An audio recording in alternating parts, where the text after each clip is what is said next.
வணக்கம் சேகா. புதுச்சேரி திண்டிவனம் சாலையில் இருக்கின்ற சங்கமித்ரா அரங்கில் பாமகவினுடைய சிறப்பு பொதுக்குழு கூட்டம் ராமதாஸ் தலைமையில் நடைபெற்று வருகிறது.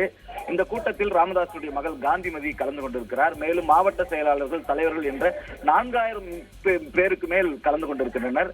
கட்சியினுடைய நிறுவனர் ராமதாஸால் கட்சியில் இருந்து நீக்கப்பட்ட நிர்வாகிகளை அன்புமணி கட்சியில் சேர்ப்பதாக தொடர்ந்து முன்னதாக அறிவித்து வந்தார். இதனால் இருவரும் மாறி மாறி அறிவிப்பு வெளியிட்டு வந்தனர். இதனால் பாமகவினர் மத்தியில் மிகப்பெரிய குழப்பம் ஏற்பட்டது. பாமக 2 அணிகளாக செயல்பட்டு வருவதால் யாருடன் நிற்பது என்று தொண்டர்கள் மத்தியில் தொடர்ந்து கேள்வி எழுந்து வந்தது.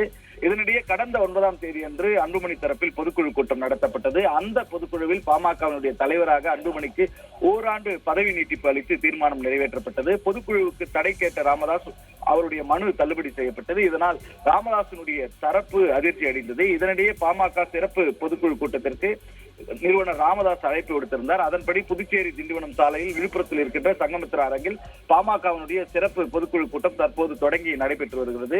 பொதுக்குழுவுக்கான ஏற்பாடுகள் முழு வீச்சில் செய்யப்பட்டிருந்த நிலையில் பல முக்கிய தீர்மானங்கள் நிறைவேற்ற இருப்பதாக எதிர்பார்த்த நிலையில் தற்போது 37 தீர்மானங்கள் நிறைவேற்றப்பட்டிருக்கின்றன. அன்புமணியினுடைய அதிகாரத்தை நீக்கிவிட்டு ராமதாஸ் மகள் காந்திமதிக்கு கட்சியில் முக்கிய பொறுப்பு அளிக்கப்படும் என்றும் எதிர்பார்க்கப்பட்டது. இப்படிப்பட்ட ஒரு சூழ்நிலையில் பாமக நிறுவனர் மற்றும் தலைவராக ராமதாஸ் தொடர்வார் என்று பொதுக்குழுவில் தீர்மானம் நிறைவேற்றப்பட்டிருக்கிறது.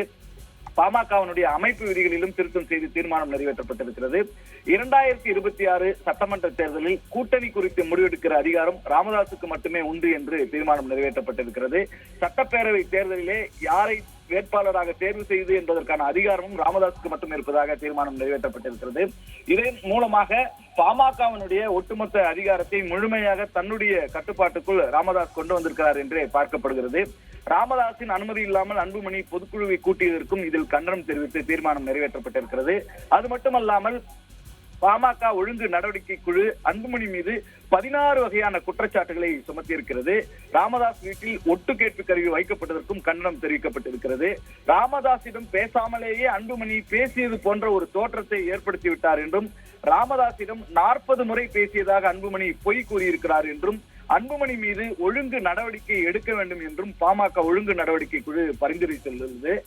இது போன்ற இந்த மாதிரியான நடவடிக்கைகள் மூலம் பாமகவில் மீண்டும் தன்னுடைய அதிகாரத்தை ராமதாஸ் முழுமையாக கொண்டு வந்து விட்டார், தன்னுடைய கட்டுப்பாட்டுக்குள் பாமகவை கொண்டு வந்து விட்டார் என்பதாகவே பார்க்கப்படுகிறது.